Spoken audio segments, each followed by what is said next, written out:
పాప్కి వచ్చేసరికి ఒక చిన్న బ్రేక్, ఎందుకంటే ఒకటి నేను చెప్పినట్టు business, family, child, all of these things and spiritual music didn't put so much ఆ ప్రెషర్ లేదు. స్పిరిచువల్ మ్యూజిక్తో ఇట్స్ ఈజియర్ కదండి కొంచెం, అది it's more.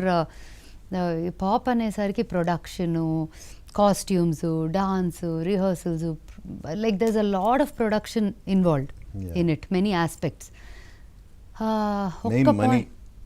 Money is also not the first important thing అండి. Actually there's a lot of effort. అసలు ఒక్కొక్క frame, ఇప్పుడు మీరు పాట పెట్టినా కూడా మనం పెట్టిన మనీ అనేది రిటర్న్ రాకపోతే ఆ సాటిస్ఫాక్షన్ అనేది. అండ్ నాకు ఇప్పుడు దాకా మ్యూజిక్లో మనీ అనేది పోవటం అనేది లేదు, అలవాట్లేదు. డే జీరో నుంచి ఇప్పుడు దాకా music has only done good to me in always. Worst case was even అయ్యామేమో కానీ ఎప్పుడు పోవటం అనేది జరగలేదు, ఎంత ఏం చేసినా. సో ఆ నమ్మకం ఎప్పుడు somehow I had that will figure out a way అని.